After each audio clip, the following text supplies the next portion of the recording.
Hello, my name is Eric Izdebski and I'm your professor for IT210 Personal Computing.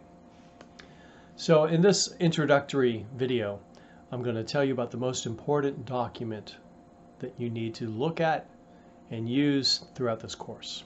It's called the syllabus, and you can find it right here on Canvas. So if you see the screen right now, you'll see right at the top of the welcome section is the syllabus for fall. This is the document that I'm going to be going over in this presentation. Now the syllabus tells you everything you need to know about the class. In particular, since this is a hybrid class, it also will tell you when our sessions are. So we have 3 in-person class sessions, which I'm really excited about. I haven't taught in person for Woost. So this is going to be a great new experience. So those sessions are in weeks 3, 6, and 9. They're on campus in computer lab number 2. And they're on Tuesdays from 1:30 to 5:30 in the afternoon. Now, as we continue to go through the syllabus, you'll see my name, my email address, so you can contact me. You can reach out to me anytime over email. And you'll also see when we have our virtual office hours. So every week, except when we have an in-person session, I'll be holding a session online. So I'll fire up GoToMeeting. I'll be online Monday nights from 6 to 7. You can drop in and I will answer any questions you may have, review topics. I'll use these for review sessions for exams, or if you've got questions on assignments. I also intend to go over some of the supplementary topics, so there could be some lectures going on, and would love to have you in the sessions. Now the course description. I'm sure you've all read this. This is straight out of the course catalog. Focus of this class is computing technology, PC hardware, the 3 major operating systems, applications, software, the internet, and networking, as well as developments in the computer industry. If you look at what's going on in the field of computing, I'd venture to say it is one of the fastest changing fields there is. Next comes the students' learning objectives. These are the things we expect you to get out of the class. You're going to learn about the hardware inside a personal computer desktop system. I know some of you probably have laptops, some of you may have desktops, but those who've only used a laptop won't be as familiar with what the parts look like inside a desktop computer, and so we want to make sure you know what they look like, know how to work with them. So that brings me to the next one. Proficiency in the installation, configuration, and troubleshooting of peripheral devices used in PCs. So some of these are the external devices, printers, scanners, and external storage devices. I should also point out, though, that regarding installation and configuration, that's something else you'll be learning on not just the external devices, but the internal devices in the computer, meaning graphics cards, additional storage devices. Those are the main things that are installed in computers these days, principally because just about everything else you need is already there, like Wi-Fi is typically built in, and networking for that matter. All right, this brings us to number 3, fundamental principles of PC desktop hardware interaction and the role of different components in ensuring functionality. So I was just talking about how you'll be learning to install them. So installing them, configuring them, making sure that they all work together. A motherboard is complicated. In order to get the most out of a computing system, you have to install the right components. You can get things to work, but you may not be using them to their maximum advantage. If your motherboard doesn't support maybe some of the features of the data transfer for a graphics card, for example, or some special storage device like an M2 device. Next is troubleshooting skills. So this is again focused on PC systems, but it's also going to focus a little bit on some of those the external systems you connect them to, printers, for example, maybe phones, right? Connect your phone to your computer, as well as some networking issues. And then finally, gaining knowledge of the different operating systems. As I said, the main ones, Windows, Mac, and Linux. Their major features and understanding how to make smart decisions about how to set them up, configure them, see that it's the right operating system to use. Sometimes you have to make choices, especially in the Linux arena. If you're setting up Linux-based systems, which is often done using virtual machines, there's many different varieties of Linux that you have to be aware of. Much simpler than choosing a Windows or a Mac operating system. Okay, the next section of the syllabus is about the textbook. So this course kind of follows and is meant to help you learn what you need to know for the CompTIA A+ certification. That is kind of like a computer help desk certification program. So and that's what the book is.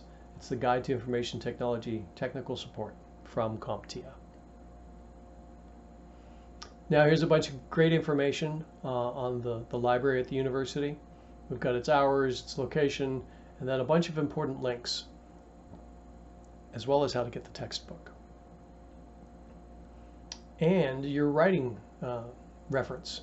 So we use the APA guidelines for writing at the university, and they're available in this Learning Resources section of the syllabus. All right, instructional methods. Well, we're going to have lectures because we'll be doing in-person sessions. There'll be assignments, of course. Presentations. We're gonna have some presentations. You're going to get the chance to present, perhaps even during the in-person sessions. That would be ideal, to have a live audience, so you can get real-time feedback to help you improve your presentation skills. And then there'll be a bunch of discussions, weekly discussions using the online discussion boards. What I like to do with those, based upon prior student feedback, is make those additional to the coursework. Some courses you may find that you just discuss the assignments that you did like the prior week, something like that. I didn't get a great feedback from the students on that. They wanted more supplemental learning type things in prior courses. So in this one, what we're going to try out is having discussion topics that are related to the course, but that bring it more into today, bring it into now. What I used in the past that worked well was to have you, the students, find what you wanted to post about online. Find some recent articles on computer technology, for example, and post and discuss those. Grading is pretty simple. Participation is 15% of your grade. So if you participate in the weekly discussions, that gives you perfect participation for that part of it. And then for the in-person classes, participation is not just being in the class, it's participating in the class. So you can expect me to talk to you, to ask questions of people in the class and get their knowledge and opinions on things as we try to all learn more together. Then the weekly discussion boards, 25%. Weekly assignments, these are like the short essays, 20%. Midterms, 20%. Final exam, 20%. One thing to note, there's no extra credit in courses. The grading scale, it's a typical grading scale. I'm sure you've seen this before. Now, let's get to the real meat of the syllabus. This is the weekly class outline. So week by week, this identifies some very important things. You'll need to look at this on a regular basis. The chapters in the book to read, what you're supposed to be learning from those chapters. The chapters may have lots of information in them, but you need to kind of focus in on these learning objectives. The overall course learning objective that this week ties back to. So this first week, it says number 1 for the student learning objective, and if we look back up here, you can see what number 1 is. and it's about the basic components of desktop computers. I should say building computers is my hobby, not just modern computers, but vintage computers as well. I fix them up, get them running again, and release them to other people that want a nice vintage computer for whatever pursuits they've got. I've sold them to researchers that needed a computer with certain data interfaces on them. I principally sell them to people that are into vintage gaming, but there's other things that people do with them too, I'm sure. Okay, what else does this outline show you? So the assignments, very important. Weekly assignments and the discussion board. So that's what's due that week, and it's due by the end of the week. So assignments are due Sunday night. Basically, they're late if they're turned in after midnight.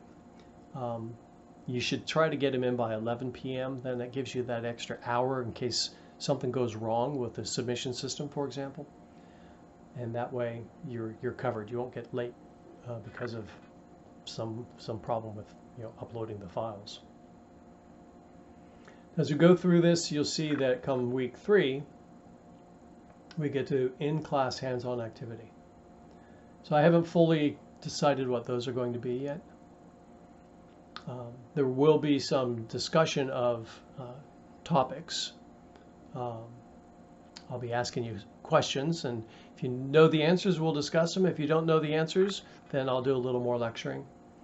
But I do intend to have some actual activities. I've got a lot of computer parts because I build them. I've got a lot of computer parts that I can bring in and show people. I may bring in an old computer just to show you kind of how things have changed over time. It's important to see where things have come from to understand how they evolved and where they're going. Then the next couple of weeks, then we get to week 5. Week 5 is an important week. It says midterm exam 50% and project 50%. Let me explain what that is. The exam is a multiple choice exam. The project is a series of questions that require short responses, paragraphs. So you're basically writing an essay focusing on a handful of topics. And you can see here it tells you what learning objectives and what chapters in the book that the exam will be focusing on, and then what else we're doing that week. So you see the discussion board, for example. So that gets us halfway through the course. Now we continue on. In week 6, you'll see we have the in-class activity, again, Tuesday afternoons. And of course the topics. This is where we start getting into some really good stuff here, some good networking topics here. And I have some videos that I've made already that cover networking. So that's one of the things that we'll probably do in some of the classes is watch some videos that I've made or that I've found that are particularly helpful for this course, and then discuss them as we go through the video. Mobile devices in week 7. I worked with mobile devices for, I'm going to say, 15 years. Both handheld computers,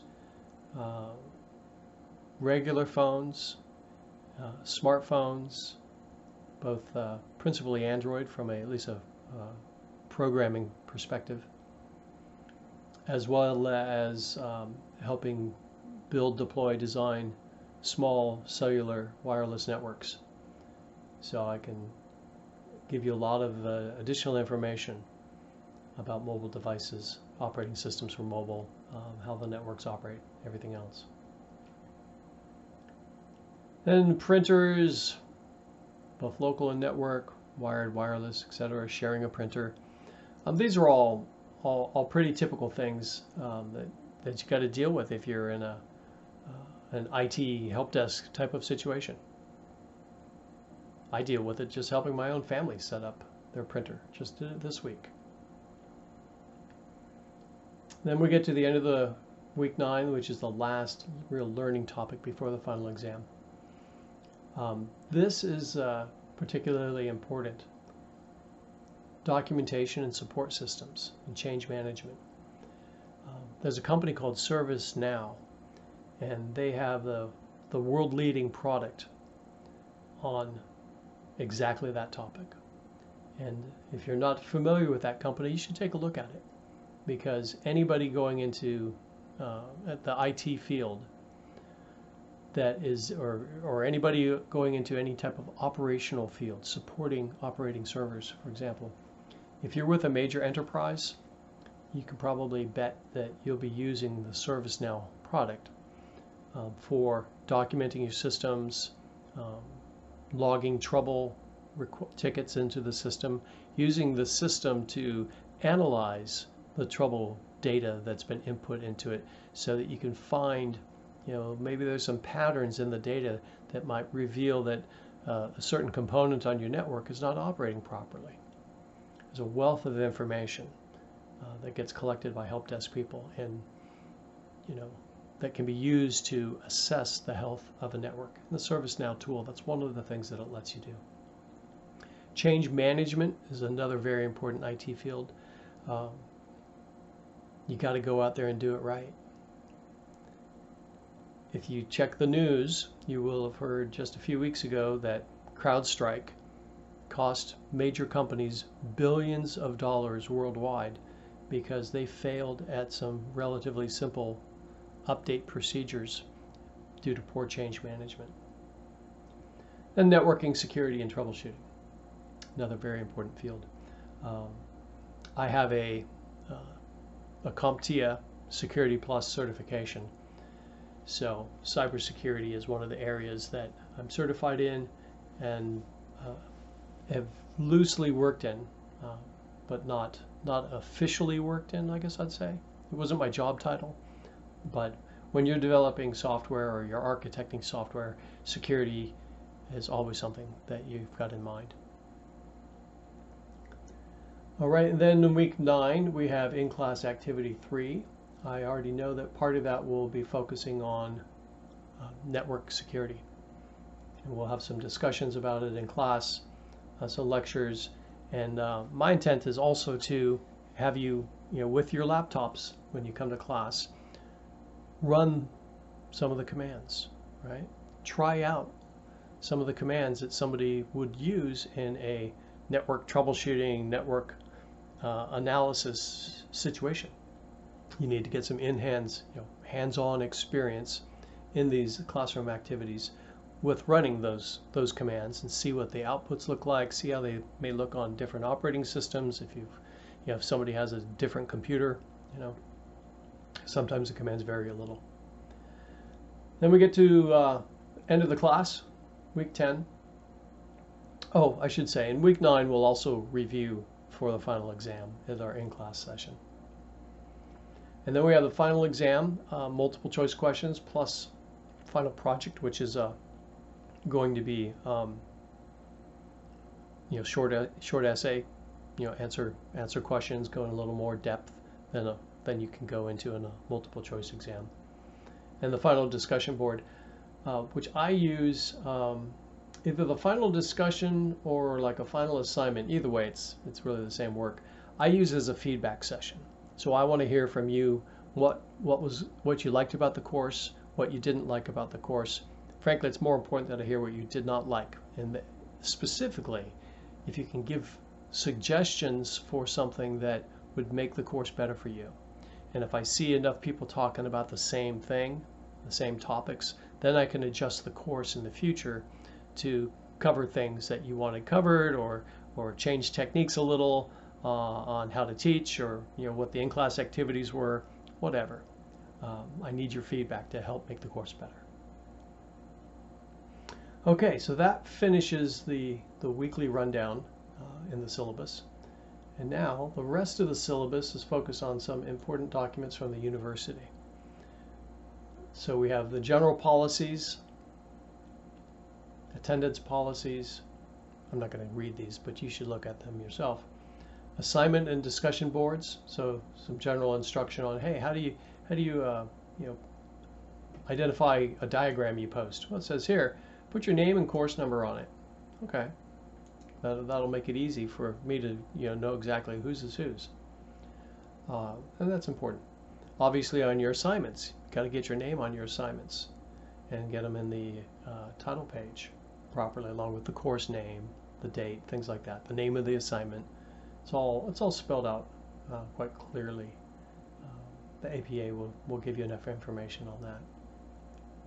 Now there's some policies here on lateness for assignments.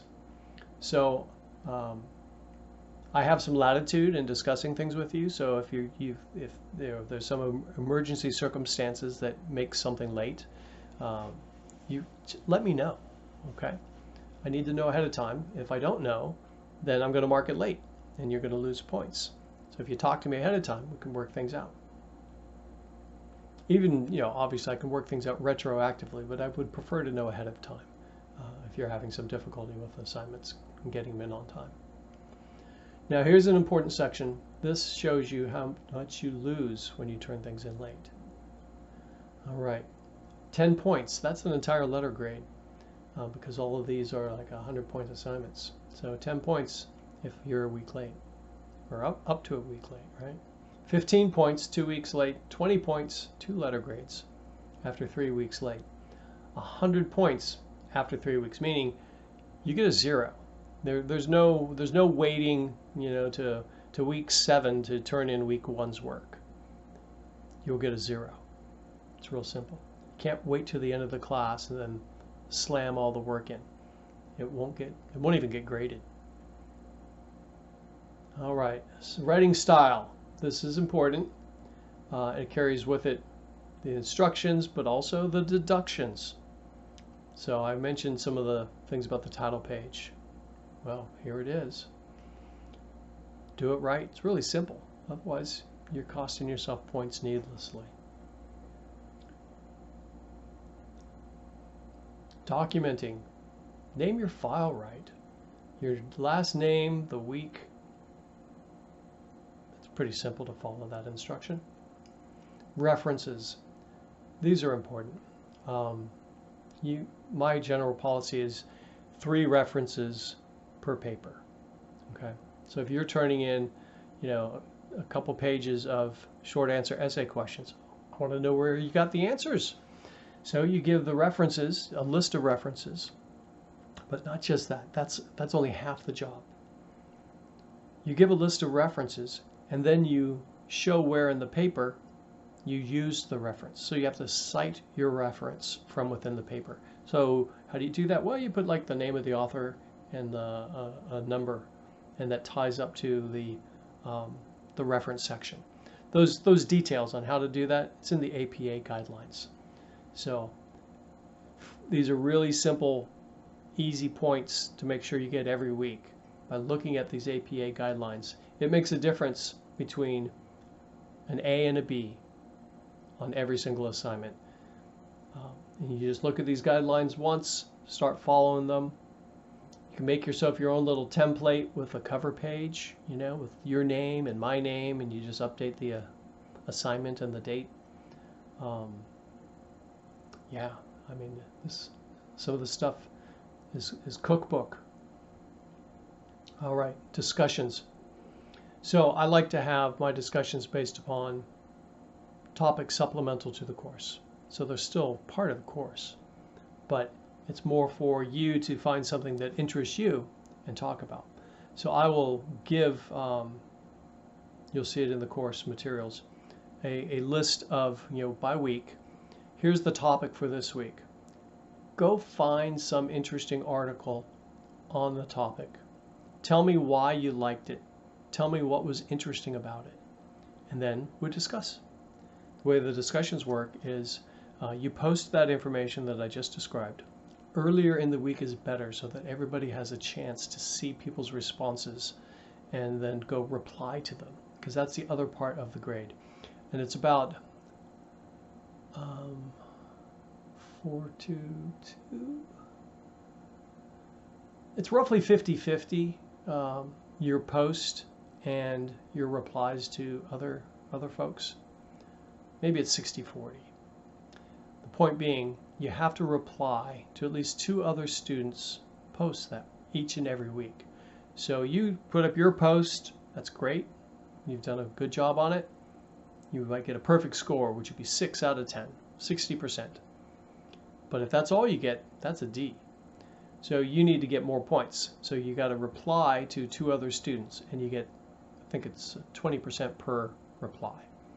So make your replies meaningful. Don't say, hey, nice post. That's not what we're talking about here. We're talking about learning. So you need to read their post, take a look. You could take a look at the links that they provide, because there should be links in every post that say, hey, here's where I found the article, right? So they can go and look at the article themselves. It may be a topic that they're really interested in, that you've hit upon, and they want to read some more about it. So help them out, answer their questions. That's the holy grail of having a discussion.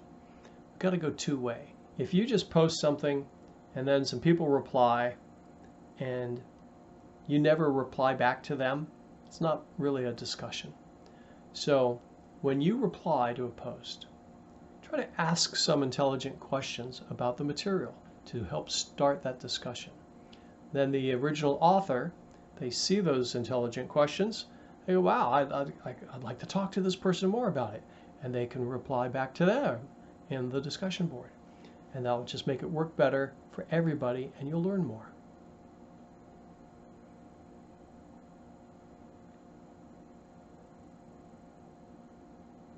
As I said before, there's no extra credit. Okay, academic misconduct. This is basically just about the last section. If you've already had classes here at Woost, then you already know. If you don't, this is new to you, so here we go. When you turn in an assignment through the Turnitin system, it reads your paper and checks for plagiarism. Gives you a plagiarism score. If the score is over 30%, don't turn it in. That's going to get hit for plagiarism. When that happens, you get a 0, and you have to resubmit it. So pay attention to that score. Pay attention to what you're writing. Pay attention to how you're referencing things. You can reference stuff. You can cite something completely, a few sentences. As long as you cite it, it's not plagiarism. If you're not citing things and you're copying things off the internet into your paper, then that's not your work. That's plagiarism. The system will detect that.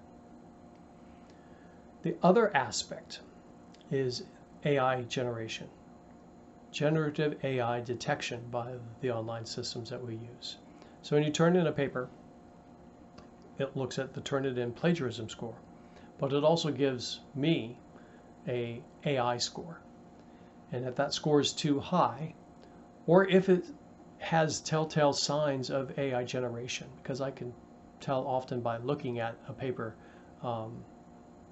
whether it was written by a student or a PhD with 20 years of experience, or an AI that has 10,000 years worth of experience from reading all kinds of advanced papers and knows how to answer things really, really, really well. It becomes pretty obvious what's going on. So either of those, high AI score or high plagiarism score, you get a 0. That's the first offense. Second offense, same thresholds, but now you turn in something and you've got, we'll just say plagiarism scores, 70%. You get a 0 to start with, and you have to go redo the work. When you resubmit the work, the best grade you can get is a C. So you've been penalized 20% because of the second violation of either AI or plagiarism. Now, if you get to a third violation, and this is cumulative, it could be 1 AI and 1 plagiarism, or 2 AI or 2 plagiarism, whatever. However you get to 3 of these, you fail the class. You may think that that doesn't happen, but it does. I failed students, at least 1 last term, because of excessive use of AI. So you don't want that. Now, there's some things here about resubmissions of the assignments. I get a little latitude in how this works. So I know that most students turn their work in a little late. Not late, but at the last minute, shall we say. Get a lot of papers in, on Sunday. If when I'm looking at your papers on Monday and you have got plagiarism, there's no way that you can resubmit it within the original due date. It just doesn't work. So I'll let you turn it in. I'll let you submit it, the subsequent week. If you turned it in on time the first time, I'll let you resubmit it, and it will still be as if it was not late. Okay. Now, if you don't get it turned in a timely fashion, timely being 3 weeks, you're just going to get a 0 anyway, because then it's as if you never turned the work in. Similarly, for the second violation, I'll still let you submit the work, but again, you can't get better than 79, and you've got to get the resubmission in promptly, as previously discussed. Third violation is easy for me. You failed. Okay. Final component, netiquette. So you're being taught to work in the business environment. You're being taught business communication. Part of that is email. Yeah, more than part of it. People spend a ridiculous amount of time at work writing emails. I should say rewriting emails, because that's what you got to do if you're going to write good emails. Famous author Ernest Hemingway said there's no such thing as writing, only rewriting. This applies to email. Probably applies to some of your discussions. Maybe your discussion replies. You want to read it from the perspective of the student getting it, to make sure that you're being polite, that you're being professional, that you look like you know what you're talking about. You don't want to just shoot from the hip or fly off the handle, whatever euphemism you want to use, and write some rude response in a discussion board that everybody's going to see, or write something that makes you look like you didn't really do your work and didn't know what you were talking about when you wrote it. So that's all part of being professional, following proper etiquette, having good communication with people. Okay, then there's some additional guidelines here at the bottom. Tips on writing emails and rules of etiquette. There you have it. This is the course. The course syllabus, most important document. I showed you where to find it, right here in the Welcome section of all the modules for this class. What else do you need to know? Well, you need to know that I am here to help you. I am your resource for the class. So I've got weekly office hours for you to use. Come and talk about all the topics you want, review the exams, either before the exam or after the exam. The whole goal is to help you learn the material. I'll be excited to be in the hybrid, the in-person classes with you all. That's going to be a good experience, and I'm going to try my best to make those engaging and give you something to do. So we're not just sitting there, looking at the clock. We're gonna have some fun, and we'll say good luck to you all in the class, and that's it. I look forward to meeting you all in person.